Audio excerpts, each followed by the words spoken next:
Good morning, everybody. So nice to see you all here. It is an exciting morning because we have Leslie with us and her beautiful thangkas. For those of you online, there's this beautiful white Tara is here, and then over on the little, what do you call that? On the side there with the granite top, there's Avalokiteshvara.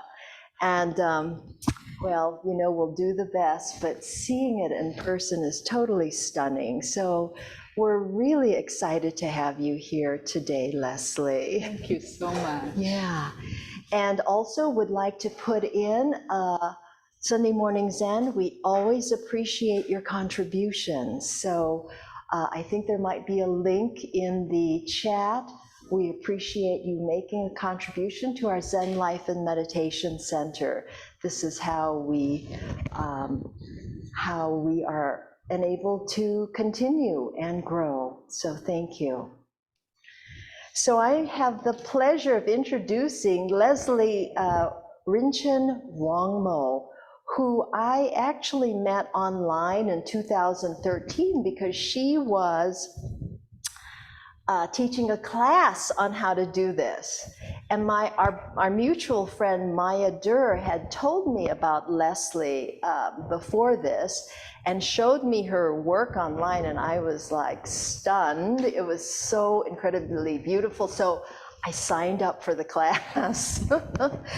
And then I saw all the intricate details that were involved in making a thangka like this Tibetan appliqué method. And I was like, oh, I can't do this. As much as I would love to, it's like a full-time job.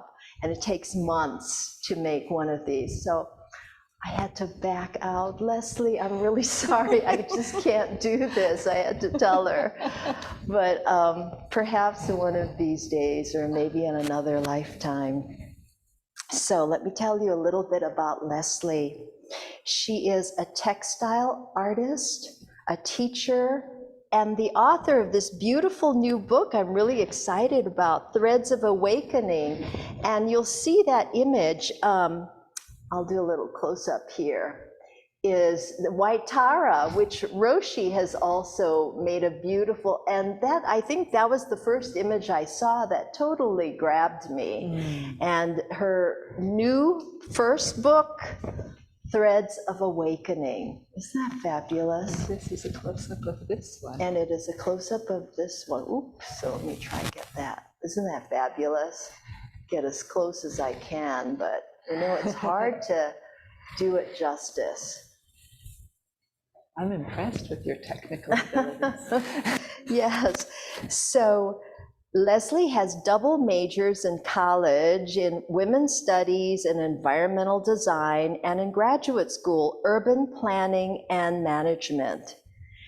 And then, I guess it must have been soon after she graduated, she bought a one-way ticket to India and landed in a Tibetan sewing workshop next door to the Dalai Lama. She became one of the few non-Tibetans to master this Buddhist art of silk appliqué thangka.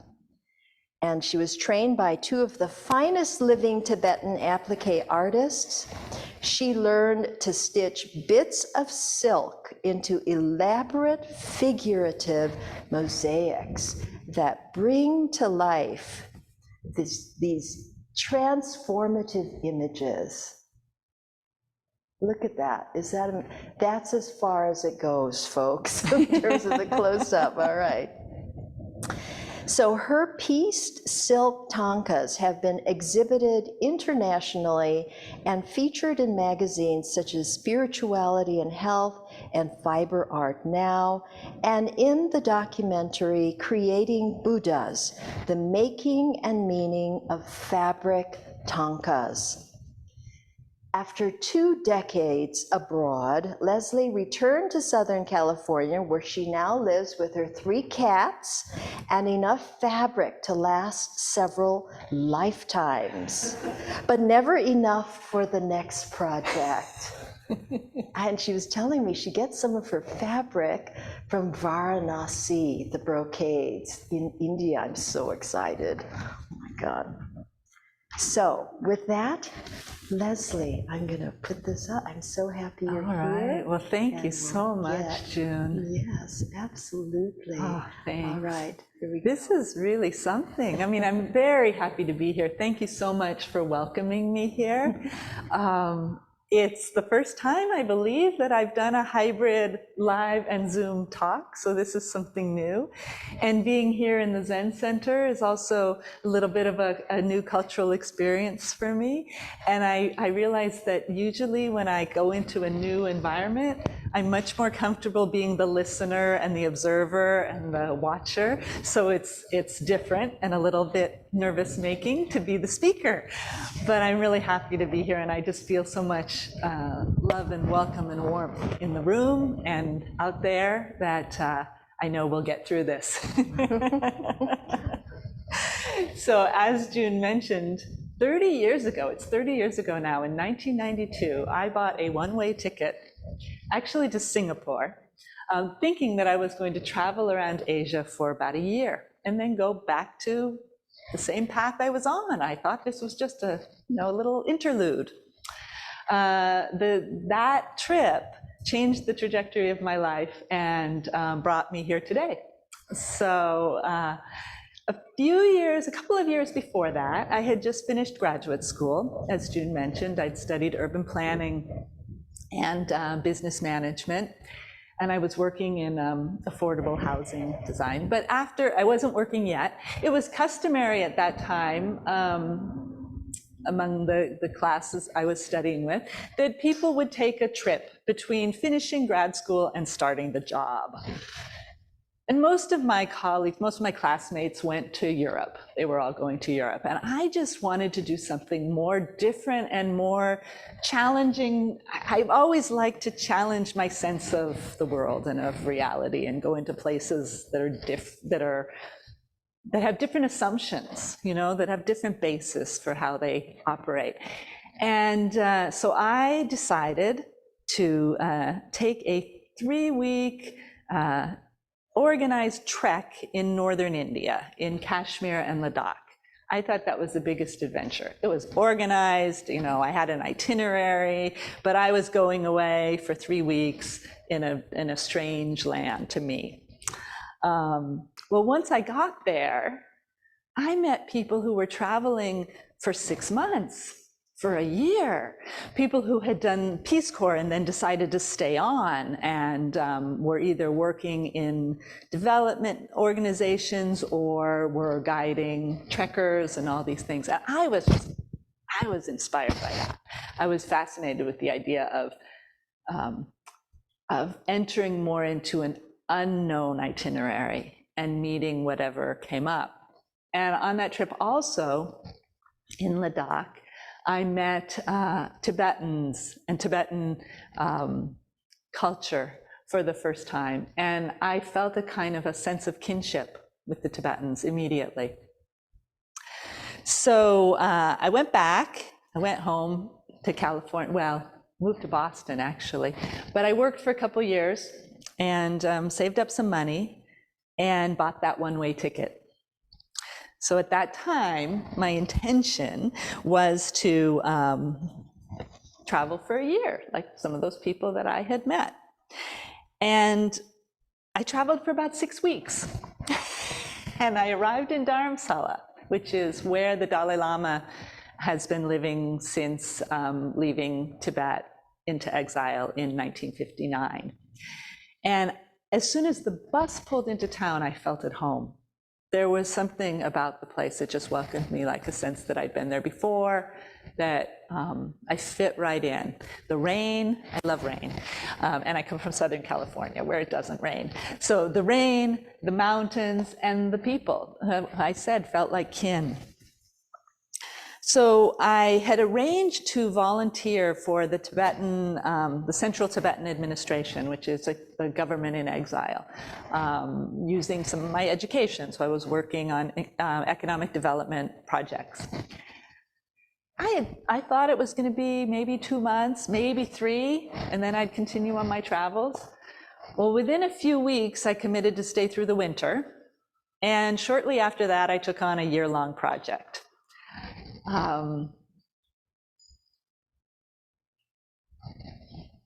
So one of the things I was doing, and in the end, I actually helped to plan their first population census, the first demographic census of the Tibetans in exile.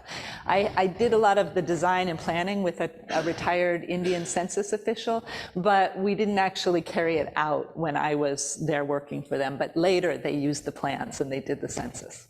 But initially, I was just helping them develop economic development project proposals for funding. And one day, I was also studying Buddhist philosophy and learning Tibetan language at the same time. So I was doing all of that. And one day, this group from the States came to visit, and they were, a man was starting a company that was going to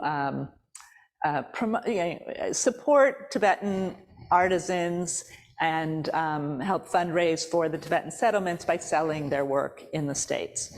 And so he was going on a tour of the traditional arts and crafts centers in the area. And so I was invited to go along. It was an economic development project, we thought. So we went to a place, an institute that was just starting at the time called the Norbulinka Institute. I don't know if any of you have been to India or to that area? No, okay. So the Norbulinka Institute is an institute of preservation of Tibetan culture. And it was still under construction. It was just construction rubble everywhere, but inside they'd already started the workshops. So we visited painting workshops, wood carving, I think there might have been rug weaving, different kinds of sculpture. And then we walked into this one room where there were people sitting around a low table, bent over, stitching something in their hands. It's like, okay, light was streaming in. It was kind of a beautiful atmosphere. Everybody was very hushed and quiet. Then I looked over in the corner, and one man who was the teacher was assembling pieces of fabric like a puzzle. He made a fantastical image that I knew and I understood was an expression. I think it was actually a protector, a Dharma protector. But I recognized, I didn't know what the figure was exactly, but I recognized it was an expression of the Buddhist teachings that I was engaged in. And it was made of pieces of fabric, and the light was shining off them. And I had done a little bit of quilting before going. And somehow in that moment, when I looked at that figure, it was like all the threads of my life came together. This sense of loving of color and the quilting and the tactile nature of it with the Buddhist teachings and the Tibetan culture. And it was like my jaw dropped, and I was kind of stunned. And the rest of the group was ready to go on to the next thing we were doing. We were there for economic development. And I feel like time stopped for a moment. And then I was flustered. I tried to say something to the teacher, but I didn't know what to say, and I was kind of dragged out by the group. But I went home that day and I started looking for somebody to teach me, or even to find out what this art was. I was living at the Tibetan library, and there was a thangka painting school there. So thangka, the word thangka refers to Tibetan art form, a two-dimensional art that is a scroll. It rolls up, basically. So as opposed to wall paintings, sculpture. And I was a thangka painting school at the library where I was living. So I was familiar with that art form, because that's the most common type of thangka, is that they're actually, while they're painting, it's stretched, like canvas is stretched. It's stretched in a frame. But then they cut it out of the frame when they're done, and they frame it in brocade fabric. But the picture itself is painted. So I was familiar with that, but I had never heard of this kind of thangka where the picture itself was made from pieces of fabric. So I started asking around, and actually it was hard to find anybody who even knew about it. It's an art form that's at least goes back to the 15th century, but it was always very rare. It takes longer to make than a painting. There were fewer people who knew how to do it. It tended to be done for really large pieces.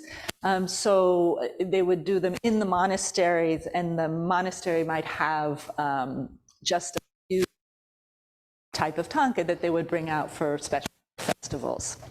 And it was particularly suited to giant thangkas that sometimes would be on the sides of buildings or on hillsides, so that hundreds or even 1,000 people could see it at one time.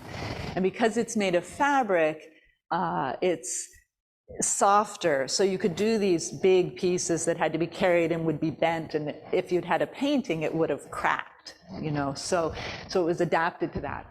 But it had always been rarer, and it had been, a lot of the examples had been destroyed or hidden when Tibet was occupied. And so the Tibetans in India, a lot of them had never seen it. So it took a while to find somebody who knew what I wanted to explore. But I was working with a thangka painter at the time, doing language exchange conversation to learn Tibetan. So he was learning English and I was learning Tibetan. A very fine thangka painter named Migmar. And he said, I have a friend who does that kind of thangka. And I think he wants to learn English. So he introduced me, and I was able to start learning. That particular teacher-student relationship was brief, because that teacher really didn't want to be a teacher. He was a very, very fine artist, but it's different. And then he got called away on another project, but he got me started. And that was really important, because then when I found my teacher, who I did a formal apprenticeship with, it gave me entree, you know. I was never, you know, there hadn't been any other Westerners who had come there and asked to learn, at least as far as I knew. But I think if I had just shown up cold and asked to be in this apprenticeship, I don't know how likely it would be that I would have been accepted. But because I had this little bit that I'd started, and I spoke some Tibetan, and I was studying Buddhism, and I had lived there for a few months already, I was welcomed into the workshop. I tell a lot more detail, a lot more stories about that in the book. But and I've gone, because I tend to talk off the cuff, then I lose track of where I wanted to go. Oh. And I'm going to welcome all your questions too, so just know that. If I miss anything, or anything's not clear, I welcome your questions. So the thangkas are not only, so I told you a little about the form, the physical aspect, but the imagery. They're a part of Vajrayana Buddhist practice. And the images are idealized figures that most of them look like humans, some look like part human, part animal. But they are embodiments of our awakened qualities. So they're embodiments of fully awakened compassion and joy and equanimity. So they're part of Vajrayana practice, and Vajrayana practice uses imagination in the service of our spiritual growth. And I'm going to read one little piece here about that. Yeah. The Vajrayana practices supported by thangkas use imagination to align our view with reality. Vajrayana recognizes that what we think we know is usually mistaken, clouded by grasping for an independent self that doesn't exist. It concedes that what we can imagine, if we practice enlightened imagining, could be more real than what we think we know. Visualization of oneself as a deity is, from one point of view, fake it till you make it training.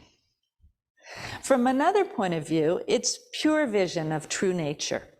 It's a practice in seeing what's left when stories are removed or replaced. What appears when we slip a different lens onto the kaleidoscope camera through which we see ourselves and the world. And I'll just interject here that the practices where you visualize yourself as a deity require an initiation or empowerment and instruction. It's not something you just do willy-nilly. And there are other practices where you visualize the deity outside of you. Either way, whether it's visualized internally or externally as a being you can ask for help, or as energies and forces that can come to your aid, it's always in this process of imagining ourselves into a truer alignment with reality, freeing ourselves from our limited view of ourselves and the world. So visualizing myself as the deity allows me to step into another reality that is simultaneously and equally true, or perhaps even truer. It's a reality in which I'm already enlightened. Yes, I'm the frightened, anxious girl who makes thangkas as best she can, who talks too loudly, who loves to laugh, who picks at her fingers and pulls on her eyebrows and worries after each encounter that she's taken up too much space in the conversation. I'm the woman who's never kept a regular meditation practice and always thinks she should. I'm the woman who cares deeply about kindness and justice and feels inadequate before all the world's meanness and injustice, much of it perpetrated by her own government. I'm the woman who speaks of love and tolerance but can't get along with her own mother and barely restrains herself from throwing things at the irritating relative who dominates every holiday gathering. Yes, all this is true on one level. And at the same time, with a breath and a shift, I'm space. This, Leslie, is just a point of view, a continuum of experiences. In this moment, here, now, on this ground, walking around this stupa, with this breath, next to beautiful Tsering, I am joy, I am love, I am awake, I am Buddha. So the Thangkas are aids and guides for practices like this, for stepping in even momentarily to that awareness, to that greater awareness. Now, as I mentioned, most thangkas are painted. And when you make a painting, there's a canvas, right? There's a blank canvas, and you apply colors to it, right? So the canvas is like the ground. In this kind of thangka, there's no. You start with a drawing, but the drawing just serves as a map or a template, and it never becomes part of the finished thangka. The drawings are made according to the drawings of the figures of the deities.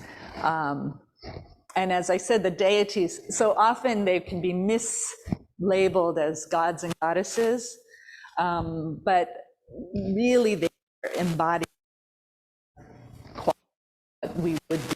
We're fully compassionate, fully wise, fully loving. So the drawings are done according to traditional proportional, and it's really interesting. There's this whole grid that you develop, and it's all no matter what size of image you're making, each piece of the drawing, each part of the drawing is in proportion using a finger width as the unit of measure. And the finger width, it's the finger of the figure, the finger of the deity. So if you're doing a tiny, tiny piece, it's the finger. And if you're doing a piece that's going to be on a 10-story building, it's a very wide finger. But everything else is in proportion. So a face is 12 finger widths long, and there's a width and everything. And these guidelines keep the images true to the practice texts. So since they're visualization and they're based, I mean, if you go back through the lineage of teachers, they're based on visions that realized teachers had. And so in order to keep them effective and true to the tradition, you use this proportional guide. Within that, the deity is drawn, and each artist's drawing is somewhat different. So they are original works, but they're within guidelines. And so you start with a drawing. And with this form of thangka, you take segments of the drawing. So each place where there's a different has to be transferred to a different piece of fabric. So you transfer just that little piece of the drawing. And then I wrap horsehair with silk. Yeah. Take all the lines. So whereas in a painting you would use, they use very, very fine paint, much steadier than I have. And you would paint lines. But here, we make lines with horsehair wrapped with silk thread. So I'm sorry for those of you on Zoom that I can't pass it through the cyber world to you, but I'm going to pass it around. We'll start over here, and you can just pass it. And these are just pieces of wrapped horsehair. So yeah. So the reason we use that for the lines is that it's got enough stiffness. So if you use just thread, it would just wiggle, right? If you use wire, then you'd have kinks in it, it would bend. This has just the right amount of body stiffness to be for the line to stay smooth, but be able to curve and then curve the other way and bend. And so we wrap the horsehair with silk thread, and then with the same silk thread, stitch it along those lines that have been transferred to the different pieces of fabric. So then you end up with little pieces like jigsaw puzzle pieces or patches in a patchwork, and cut out and turn the edges under so that cord becomes an outline. And then you go back to the drawing and use the drawing as a map to put those pieces together in the right order, and then stitch again over all those lines to hold the pieces together. So when they write about this art form, and there's never been a book about it, which is one of the reasons I had to write a book, because this is the first book that explores this art form. But there have been, a few articles and paragraphs here and there in books about painting or sculpture. And is it okay? Oh, did it fall down? No, it's okay. It just moved. Oh, because I'm gonna. If you don't mind. Yeah, should we put it on the actual shirt? Yeah. You're not going to clip it on your scarf. If you don't mind. Yeah, I think it's okay. Okay, sorry. Fabulous. Well, I took the opportunity to show the wrapped horsehair. Okay. I hope you didn't lose too much of what was going on. Did you hear most of it? All right, thank you. Thank you for the thumbs up. I appreciate that.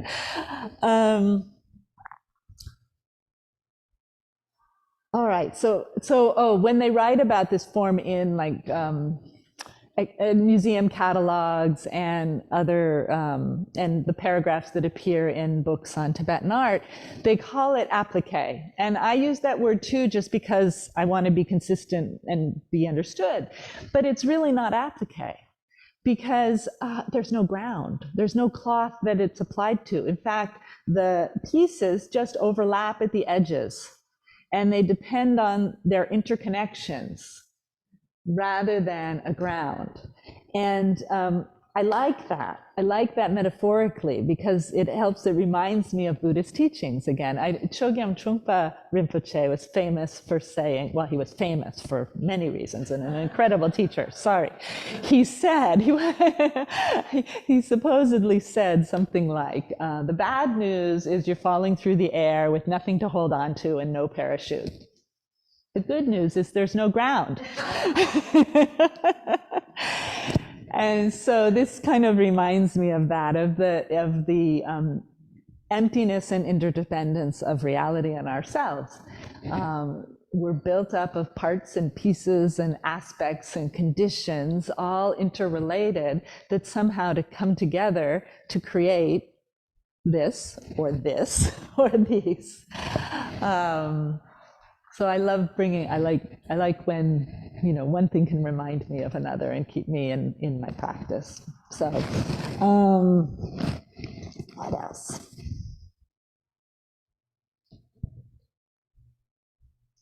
Yeah, so even the fabric, so it's parts and pieces, and it's the same thing when we go in to analyze the nature of our existence.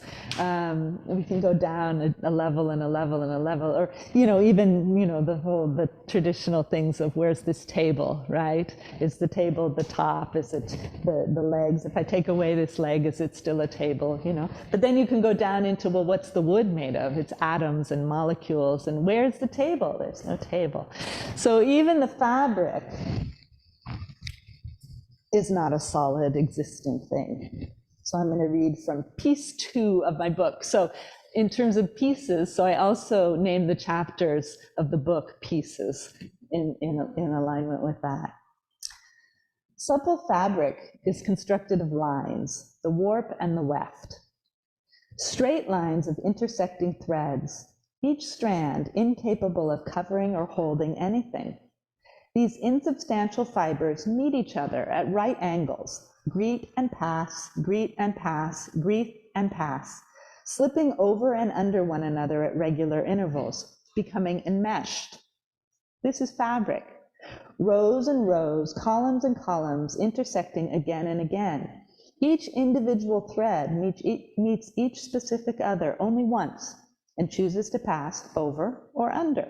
You first, no you.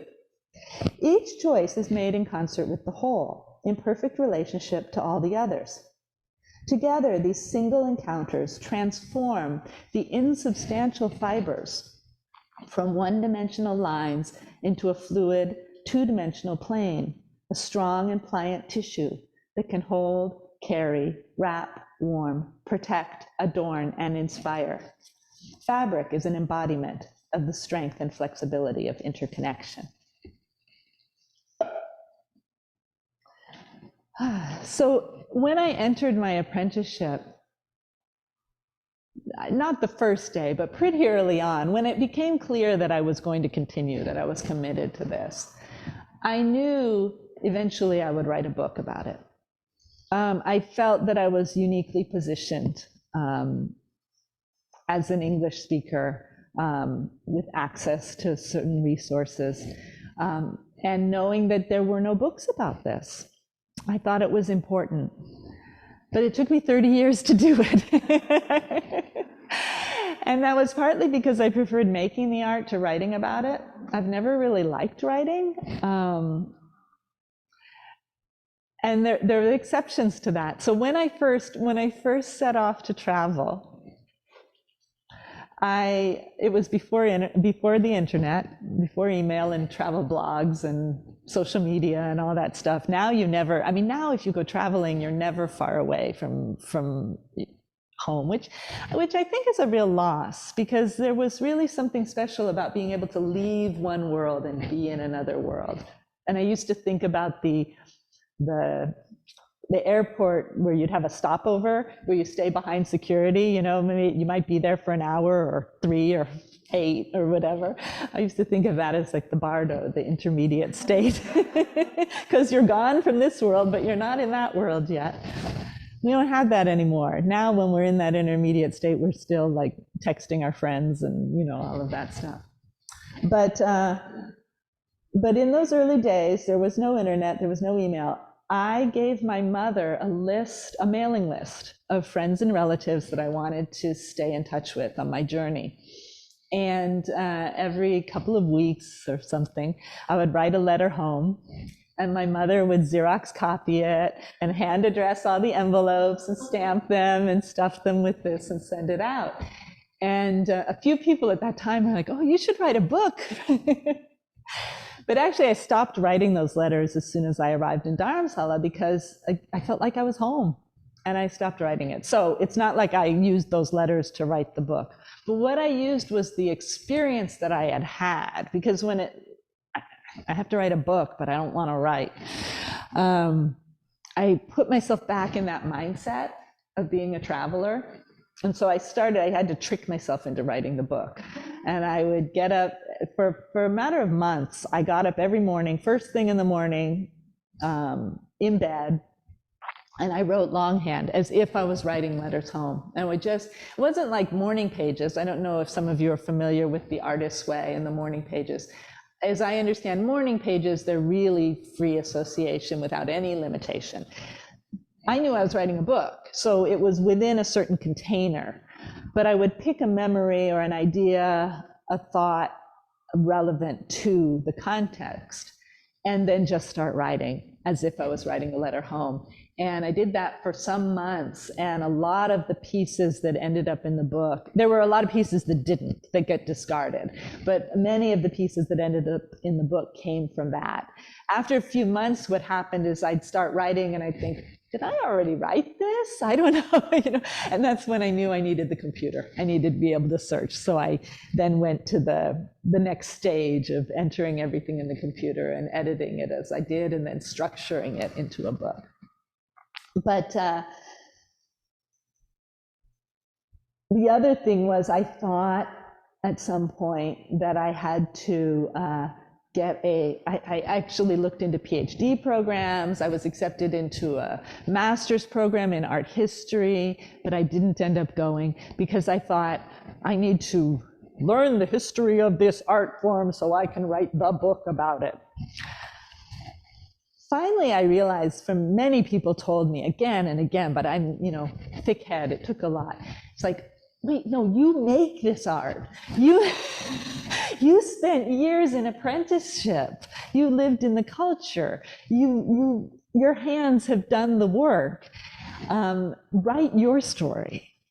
And so it took me a while, but so all those things, finally, 30 years later, I created the book and realized that I'm both telling the story of the art, where it comes from, what the teachings that it grows out of, what it represents, and how it's made, documenting. I wanted it to be documented, how the pieces are put together, how it's made.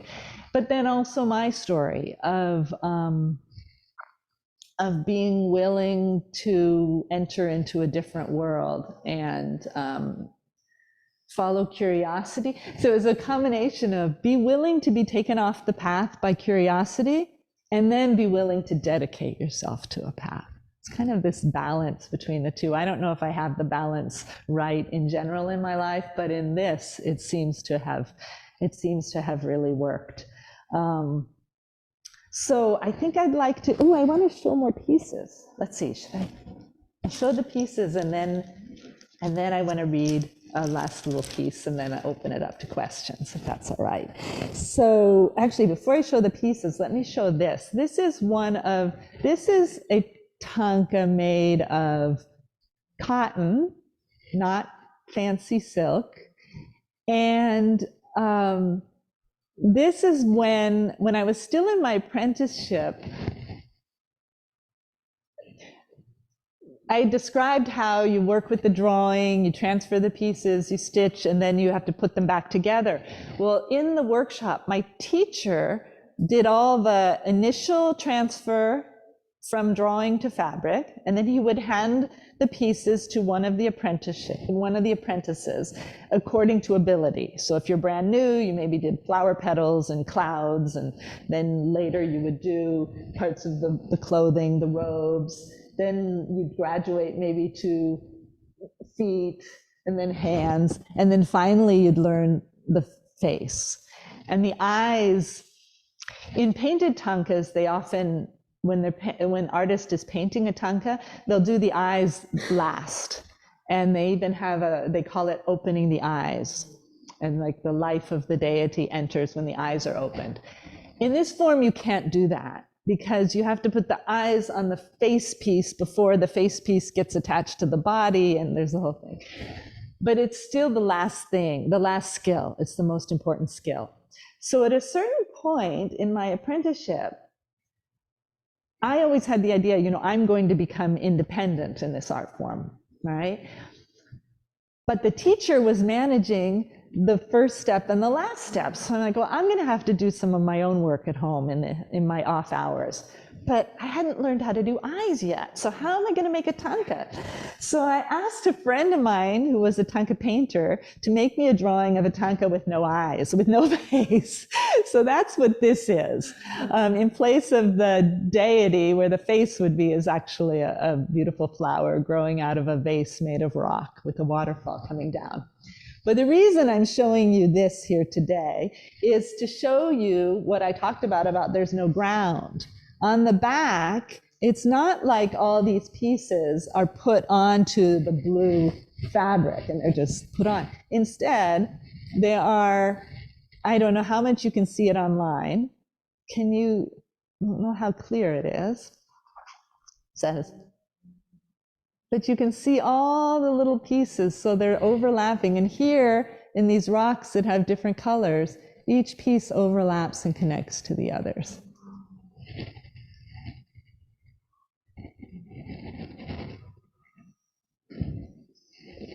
So I will put this here. People can look at it later if you're here, but I'm going to pass around a few pieces so you can see the interconnections.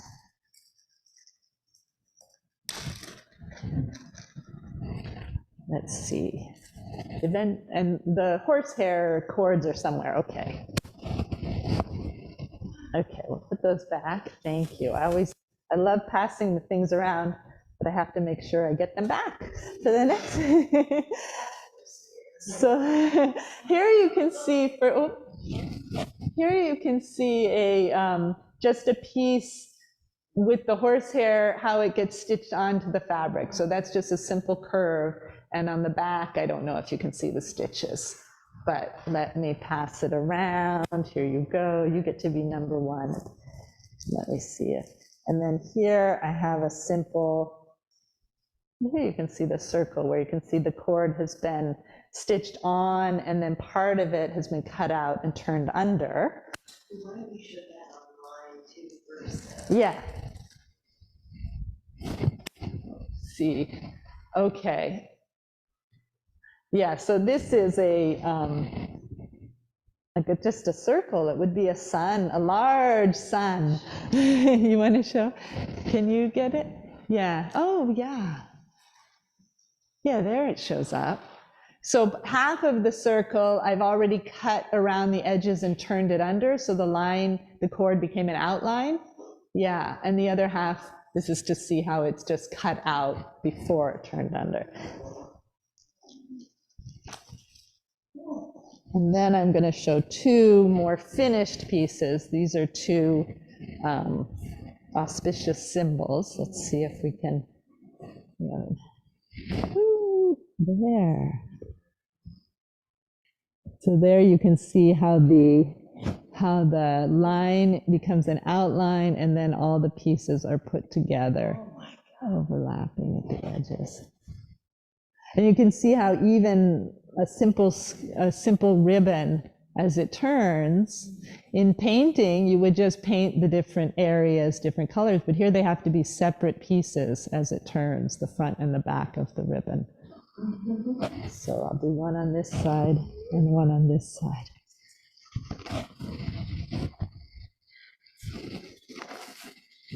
And one of the things that's lovely I didn't mention about the horsehair and the silk wrapped around it. Again, it's related to, pieces and the interconnections. If you've ever looked at hair under a microscope, it's not smooth. It kind of has scales and little crevices crevices. And silk is these very, very, very fine fibers. And so when you wrap with the right amount of tension, tightly and closely, a silk thread, a loosely spun silk thread around a hair, the fibers cling to the crevices of the hair. And so these two substances, these two things get wedded together, and so the thread doesn't unravel, which is very wonderful. Plus the hair has, like I was saying before, just the right amount of rigidity and flexibility. Yes? It's the tail. It's the tail for the length. I mean, you probably could use mane as well, but it's the tail. My first teacher used horsehair. The teacher that I did my apprenticeship with used, I have so many stories I could tell you about traditional old ways of doing things and then new ways of doing things, and how I determine which. I basically think you should do what works, and that most of these materials and the choices are based on what's available at the time and what works. But sometimes you make a foray into modernity and realize it doesn't work as well. So my teacher that I did my apprenticeship with was using nylon fishing line in place of horsehair. The advantage is you have endless length, right? You're not limited to the length of a horse's tail. But it's slick, it's smooth. There's nothing for the thread to cling to. So you have to use an adhesive, right? So you've introduced another element, and that adhesive, is it going to yellow or break down over time? You have all these other questions. Plus, the nylon doesn't have that. It's supple and it's stiff enough, but if you've ever, it'd be great for spirals. Nylon would be great for spirals, but it doesn't like to then curve the other way. So if you have an undulating line, or if you have a sharp point and you try to bend nylon into a sharp point, have you ever tried to tie a knot in the end of nylon thread? It comes out because it wants to bounce back, right? So when I finished my apprenticeship, I went back to my first teacher and with a lot of frustration asked, well, where do I get horsehair? How can I do this? I want to do it the way you do it. And there's lots of stories about that. Lots of stories about that. So I'd like to read one more piece from the book, and then I open it up to questions if you have any. Okay? Yeah. Let's see which one. I think I'll read Hanging Out with Buddhas. This is piece 32. Is it true that Western people don't believe in ghosts? Dickie asked between stitches one day. So I'm in the workshop, so Dickie's one of my co-apprentices. It seems she'd been pondering this conundrum for some time. I wanted to give her earnest question its due. I took care not to substitute my own opinion for that of all Westerners. Some Westerners believe in ghosts, some don't, I thought. And people can mean very different things when they say they do or don't believe in something like ghosts. Generally, though, our Western culture has positioned science in the space previously occupied by mysticism and religion, even to the point of making science into a religion itself. And science is not very big on ghosts. So no, while there are a variety of viewpoints, I'd have to say, and I did say, most Western people probably don't believe in ghosts. My reply evoked Dickie's deeper question, the one that had been keeping her up at night. If they don't believe in ghosts, she said, then what do they say when they see them? What do we say when we meet phenomena we don't believe in? Can we see them at all? We see what we habituate to. We see what we have a framework for. We see what our beliefs allow. These beliefs are acquired and reinforced by the culture we live in and the company we keep. There's a popular trope that says we're each an average of the 5 people we spend the most time with. Business philosopher Jim Rohn popularized the idea, which has been applied to scales of optimism, health, politics, and income. It's a shorthand way of expressing the powerful, yet often unrecognized influence that our environment and companions have on our beliefs, our outlook, and our results. We can dispute the specifics and the inevitability of the 5 people claim, but there's no doubt we're influenced by our environment and by the thoughts, words, and attitudes that fill it. So what if the 5 people I spend the most time with are Buddhas? That's some powerful positive influence. In the Tsemkang, the sewing workshop, I was privileged to spend countless hours with Tara, Avalokiteshvara, Manjushri, and other masters of compassion, wisdom, and awareness. Making a thangka is like sharing quiet time with enlightened beings and sages, people who have recognized the true nature of things, people who act out of pure compassion, people who have overcome all negative motivations and reactions. It's like hanging out with the best of my human potential and with the possibility and promise of awakening. We sit together, pass time, and share tea. As I stitch, I become steeped in their fragrance, tinged with their colors. I feel the presence of enlightenment touching me in places words don't reach. So that's my experience making thangkas, and I'm very happy to share it with you, and I'm very happy to answer any questions you might have. And afterwards, we have copies of the book if anyone's interested in purchasing it. And yeah, does anyone have any questions?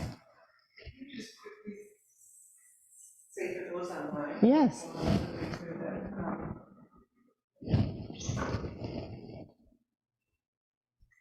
June, I'm sorry, or Leslie, you already said this, but for those of you online who are interested in the book, there's in the newsletter that Michael sent out, there's a link to Leslie's website that has the book. And if you're local, it's also available at the book table, either to purchase online or to go to the book table. They have copies of it. So just wanted to let you know that. Thank you so much, Chris. I often forget those things. And yes, and my website is threadsofawakening.com. And oh, am I there? Yes. threadsofawakening.com. And there you can find links to buy the book as well, in addition to those that Chris just gave. And also you can see more pictures of more thangkas and zoom in closer and read more about it. So. And we have a bunch here, yes. So wonderful. Does anyone have any questions? Did I miss anything? I don't know. Or just, did I spark your curiosity?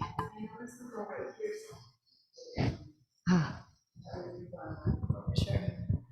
Now I'm nervous. See what it does to you? I know. I noticed the different threads are, some are thicker and some are thinner. Does that depend on how many horsehairs you're wrapping the silk? Yes, partly. Okay, there's a variety of things. Thanks for that question. Yeah, and you did notice that on one of the pieces? You actually noticed the line weight? When the threads were going around, I could feel the difference. Okay, yes. The thickness. Yeah, and it's, sometimes it happens accidentally and sometimes it's deliberate. So when you're painting, you might change the line weight with a different brush, right? Or with how much paint you put on the brush. With this, there are a variety of ways. So when you look at hair, when you look at your own hair, there are coarse hairs and fine hairs, right? So when I select, so most of the cords are made with 3 strands of hair. The very, very finest lines under and over the eyes and sometimes at the tips of the fingers can be made with just 1 hair. Usually when they're made with just 1 hair, well, I was going to say usually when they're made with just 1 hair, I would choose a fairly coarse hair, but that might not be true under and over the eyes. Those are really fine lines, but those are 1 hair. All the other lines are made with 3 hairs, and I can choose 3 fine hairs or 3 coarse hairs. That will vary the weight. Then I'm wrapping the silk thread around it. Normally, I will use, I use a 2-ply silk thread that I get in Varanasi, India. It's really loosely twisted. So I'll separate the strands so that they lay flat. I'll use those 2 strands to cover the hair and then do a second layer. Again, 1 thread, 2 strands. But if I need a finer line, maybe I'll divide those strands. I'll just do 1 strand and 1 strand, or 1 and 2, or whatever, so that you can, so between the number of hairs the coarseness of the hairs, and the amount of thread that I put on it. All those things can vary the line weight.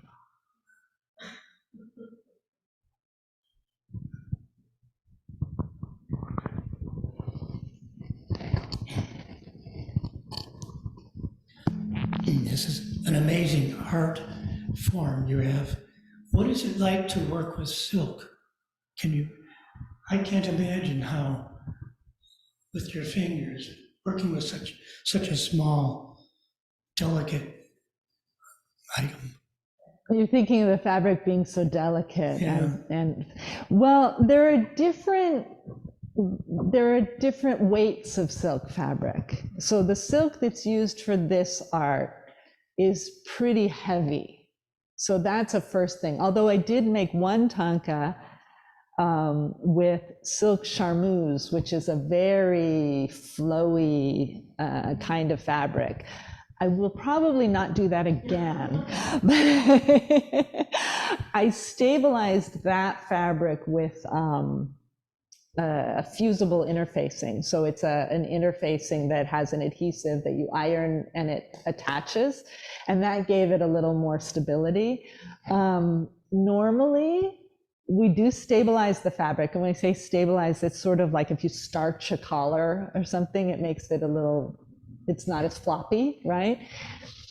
Traditionally, the Tibetans in centuries past, but even decades past, used meat, the fat of meat. They took raw meat and rubbed it on the back of the fabric and then ironed it.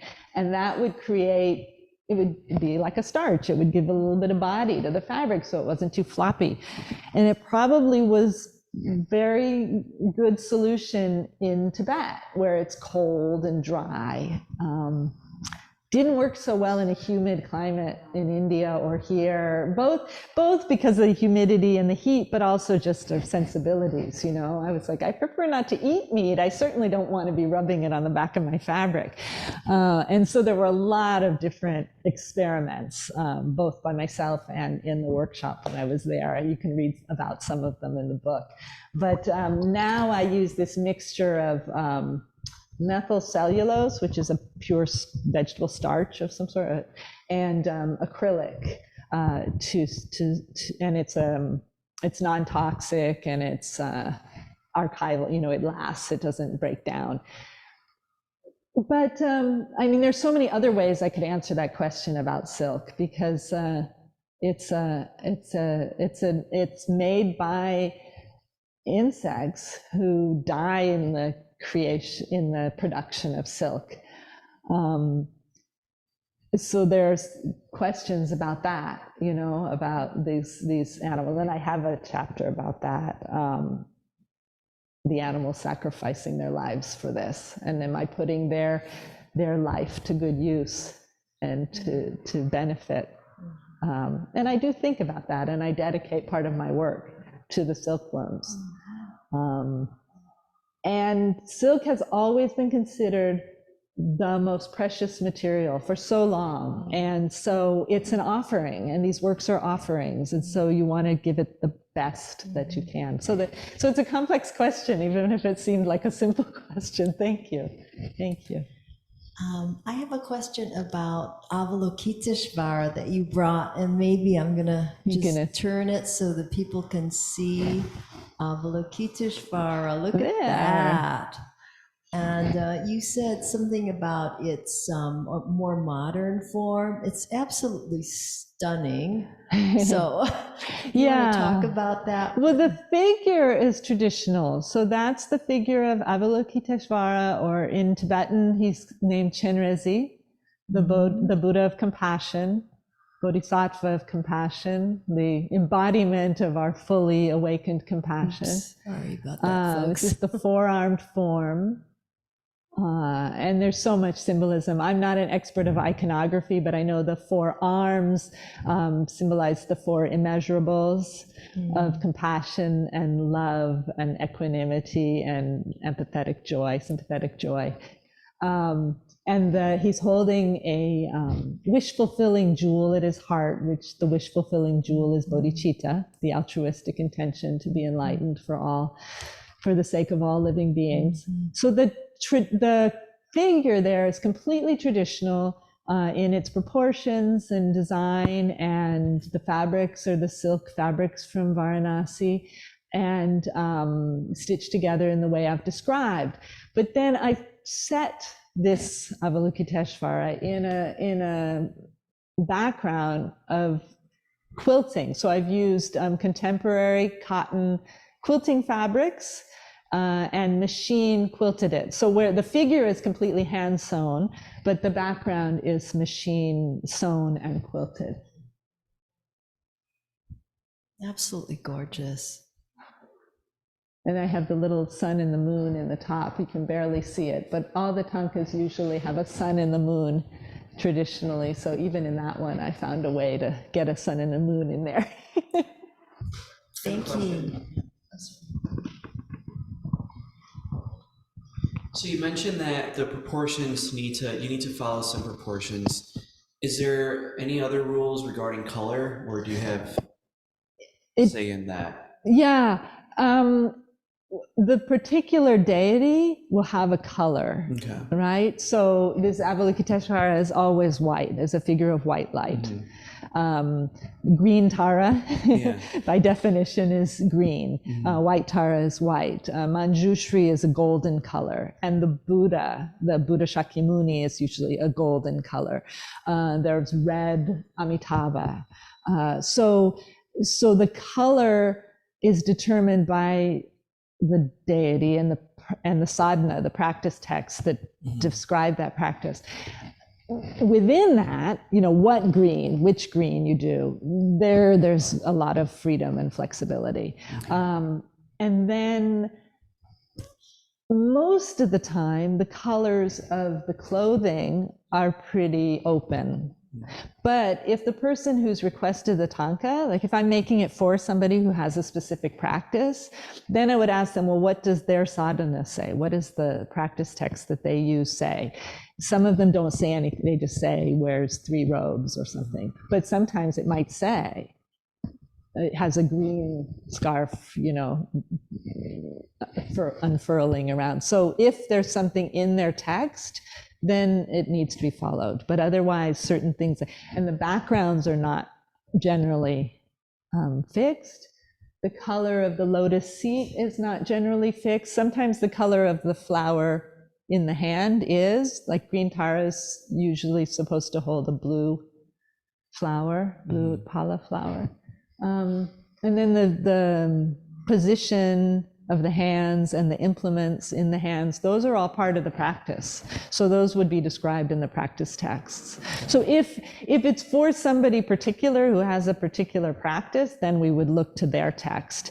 If it's not, if it's a generic white Tara or whatever, then I would look into the more, I would do a bit of research to see. And right now, how does someone get a hold of some of your artwork? Do people commission you, or do you have a store? How does that? I don't have a store. Okay. People can commission me. They contact through the website, Okay. or some pieces like this one I've made, and so they're available for sale. So we could discuss that. And then there are prints of some of my thangkas available. So if you go to the website, threadsofawakening.com, then there are links that will take you to the printer to get prints of those. Yeah. Thank you. Thank you so much. Is that a question on Zoom? The chat. It's not, there's no question in the chat. I see writing, but I can't read it from here. So, somebody has a hand up. Yeah. Hi, Leslie. Thank you. Can you hear me? Yes. I just am curious to know if you could say a little bit more. You've alluded to it, but I wonder if when you start working, do you have kind of a ritual that you do or a meditation practice that you do before you or while you're actually doing the stitching? Not always, but sometimes. So this is something about me. I'm not very good with routine and consistency, so I tend to change, but this is the nature I incarnated into, so we go with that. But honestly, to be frank, I lived with many thangka painters, Tibetan thangka painters, and most of them didn't. A lot of them listened to either Voice of America, or Tibetan language service, or the soccer match while they were painting, and I have talked to lamas and read some things about Robert Thurman. Are you familiar with Robert Thurman and his study of Tibetan art and culture? And it's been pretty clear that artists, while some great lamas are artists, most artists are not that you're not practitioners, but it's not, you're creating something in service of the practice rather than the art creation being a practice. Even though I would say the art creation is a practice and does have many beneficial qualities. But I have talked with my lamas over the years and been advised, basically, when you can remember, well, first of all, think of the person you're making this art for, right? So especially when it's a commission, I spend a lot of, it's not in a ritualized form, but it's in a remembering form, that I am dedicating my work to that person. Somebody's audio is making noise, I don't know. I dedicate the work, so as I'm doing it, not in a formal practice, but as I'm doing it, I'm remembering who this is for, or if I'm doing it without knowing who specifically it's for, is all the people who will see this thangka. May it be of benefit. May their wishes and aims be fulfilled. So I bring that to mind. Then I'm sometimes listening to teachings while I stitch, or I'm sometimes listening to NPR, or I'm listening to podcasts, but my teacher also said, every now and then, spend some time with the mantras, either the mantra of the deity that you're making, or I always come back to Avalokiteshvara, Om Mani Padme Hum, Om Mani Padme Hum. So spend a little time reciting the mantra and imagining the light of the energy of that deity being in your hands, being in the work that you're doing. So I do that, like I dip into it, and then I'm just me. It's sort of like what I talked about with a shift. I'm this very limited Leslie who's doing this, and then with a shift, I remember, oh, I'm part of this bigger reality. So that's my way. Yeah. Yeah, thank you. Yes, thank you. I love that. And it's kind of a relief, right? Like that you don't have to be like fully serious about it, right? So Yeah. I really appreciate it. Thank you. Thank you. Thank you so much for asking. Thank you so much, Leslie. Really appreciate you, your art, your book, and for driving all this way. Well, and we pleasure. wish you every success and blessing. Thank you so much.